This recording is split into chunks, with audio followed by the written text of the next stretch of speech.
chose, mais derrière, il faut aussi, j'ai envie de dire, nous, en tant qu'élus, parce qu'on est passionnés, c'est sûr, mais il faut aussi se contraindre pour pouvoir rendre des comptes. Parce que être sincère à l'instant T, c'est une chose, mais si derrière, on ne rend pas des comptes sur une feuille de route et sur les réalisations, c'est pareil, ça n'a pas de sens. Donc, valeur humaniste, effectivement, la sincérité qui est vraiment le mot qui doit... Et puis, c'est pas une valeur, mais je dirais l'efficience aussi.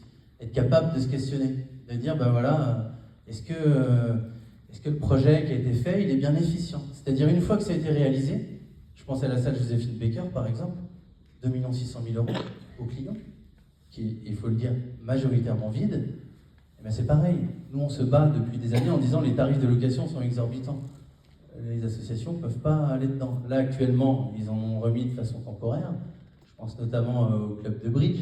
Ils sont 30 à jouer dans une salle qui fait, je ne dis pas de bêtises, 700 mètres carrés à peu près. Ils sont 30 à jouer dans cette grande salle pour essayer de la remplir à peu près. Mais vous voyez, il faut avoir un suivi des choses derrière. Et je me bats depuis 6 ans pour dire, mais vous ne créez pas de budget annexe, on n'a pas de suivi. Ça doit vous parler, vous, en tant que DGS, directeur général des services.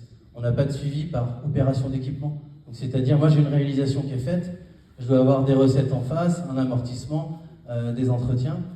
On n'a aucun suivi analytique possible. Donc c'est pareil, là on ne fonctionne même plus en silo, on fonctionne en sous-marin quasiment.